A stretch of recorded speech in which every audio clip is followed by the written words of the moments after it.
aywa ni ansele monument d'indépendance yola anya be jama konna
Fangade jangere, manibagara aundae,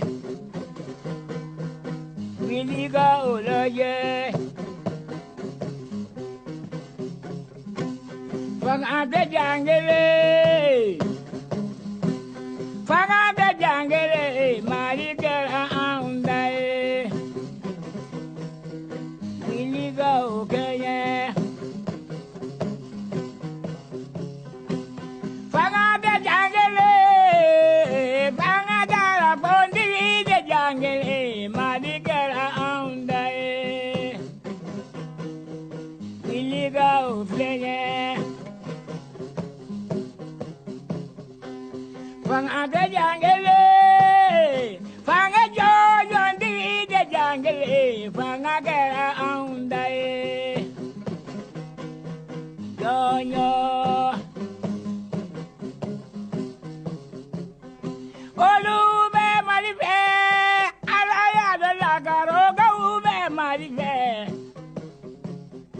Olube marife, alabi janga ube marife.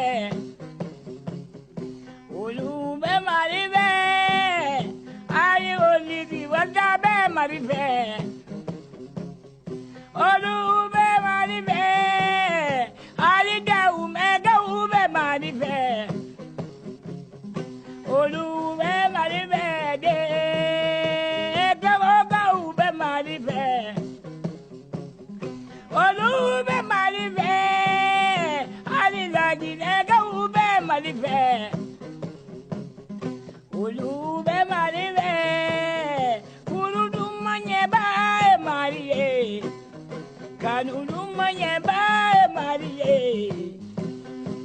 Tinyidala marido, tinyinyumanye bae mariye. Fangade jangele, fanga joyo ndi de jangele, manibagara aundae, miliga olaye. Jamana dumanye mariye, hera jama me malila, sogoli jagebe malila, maloli kini be malila. Olube malila, olamobe mumani jube malila. Olube malila, wa ime ube malila.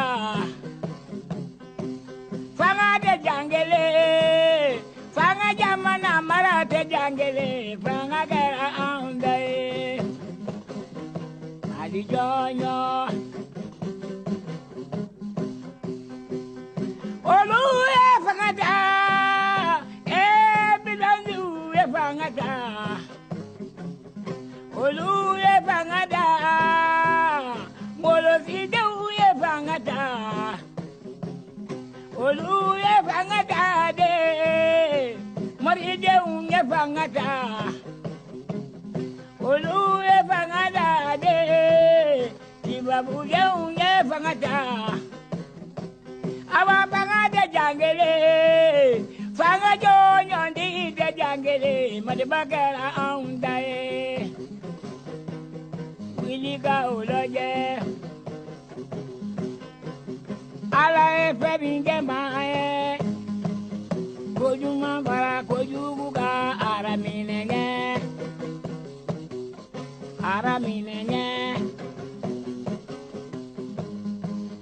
ala ko binge bae kojuma bara kojuga araminenge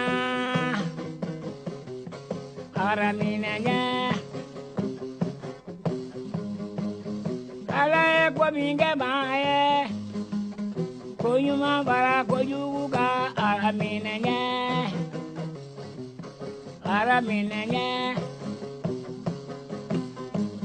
Segulo ma bi ma gbon segulo ma si deuda balite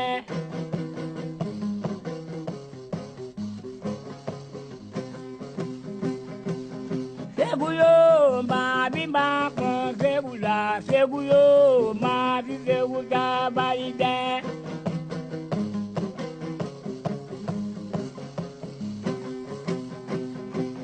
Segulo ma e ba gbon segulo ma si deuda balite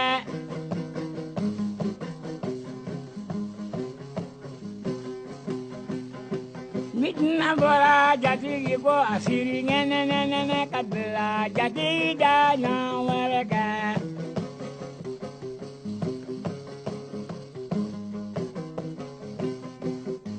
Na bora jati go asiri nene kabila jati da na wereka